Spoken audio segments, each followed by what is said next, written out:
A causa absolutamente independente é aquela que surge por força própria. Não se insere no processo causal iniciado pelo autor, ela provoca sozinha o resultado. Ela tem força suficiente.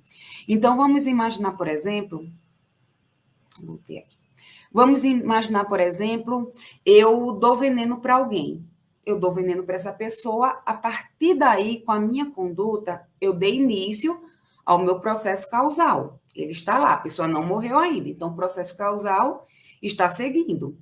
Só que vem alguém, vem outra pessoa e mata antes que o veneno faça efeito. Então, esta outra causa foi absolutamente independente, porque ela produziu por si só o resultado. A minha vítima do envenenamento não chegou a morrer por envenenamento, ela morreu porque levou o tiro lá de outra pessoa. Então, esta causa de outra pessoa foi tão grave, foi tão avassaladora, que ela simplesmente cortou o meu curso causal. O meu curso causal está aqui, ó, veneno, vítima está aqui, ainda está viva. Já já ela começa a sentir os efeitos do envenenamento. Só que veio outra causa e foi tão avassaladora que quebrou, que interrompeu e produziu sozinha o resultado. A causa absolutamente independente, assim como a relativamente independente, pode ser pré-existente, que é aquela que já existia antes da conduta do autor, pode ser concomitante, que é aquela que existe ao mesmo tempo que a conduta do autor, e pode ser superveniente, que é aquela que ocorre posteriormente à conduta do autor. Em primeiro lugar, nós temos as causas absolutamente independentes, pré-existentes, que é aquela que já existia quando da prática criminosa. E por ela ser absolutamente independente, ela produziu por si só o resultado. No nosso exemplo aqui, coloquei um gráficozinho para ilustrar melhor. Às 14 horas, esse indivíduo aí, A, dá veneno para B. E B vai para casa. Tá lá, não começou a fazer efeito ainda o veneno. Só que tá lá no organismo dele. Uma hora vai começar a fazer. B chega em casa e vai dormir. Chega C, vê B deitado e dá uns tiros em B, matando B. A perícia chega à conclusão de que a morte se deu por envenenamento e não pelos disparos de arma de fogo efetuados por C. Então, vamos recapitular. A deu veneno para B, que chegou em casa e foi dormir. Estava lá dormindo, quando chegou C, atirou. B morreu. Só que quando chegou a perícia, B não tinha morrido da lesão pérfuro-cortante, tinha morrido do envenenamento. Então, foi o envenenamento, foi a causa que existia antes que causou o resultado. Não foi a ação de C. Então, C só vai responder pelo aquele resultado que ele produziu. Ele produziu a morte? Não. Ele vai responder pelos atos praticados, pela tentativa de homicídio. Causa concomitante é aquela que surge ao mesmo tempo da conduta do agente.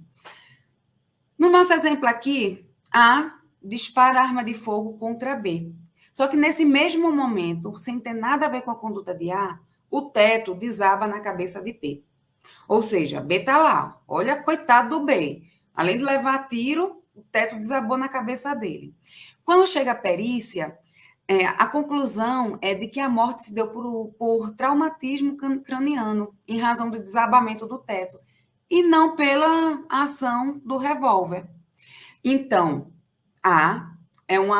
agiu com uma causa, o desabamento do teto foi uma causa absolutamente independente, concomitante. Absolutamente independente porque ela teve força própria, ela não causou em razão da conduta do autor. E ela é absolutamente independente porque ela produziu por si só o resultado. Então, se ela produziu por si só o resultado e não tem nenhuma relação com a conduta de A, então ela cortou o curso causal iniciado por A. Então, A não vai responder pelo resultado a que ele não deu causa. Ele vai responder pelos atos praticados, que, no caso, é a tentativa de homicídio. Terceira hipótese é de causa absolutamente independente e superveniente, que é aquela que se manifesta posteriormente à conduta do sujeito. No exemplo que eu trouxe aqui para vocês, tem o O sujeito aqui colocou veneno no café, o de preto colocou veneno no café do de vermelho. Sem ele saber, o de vermelho não sabia.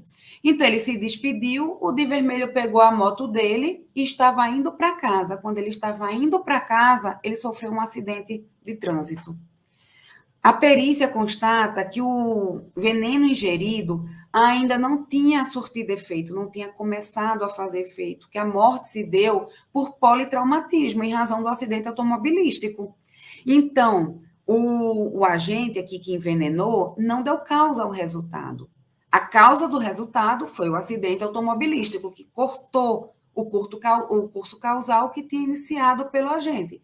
Então, se ele cortou e produziu sozinho o resultado, o sujeito não vai responder pela morte, vai responder pelos seus atos, que é a tentativa de homicídio.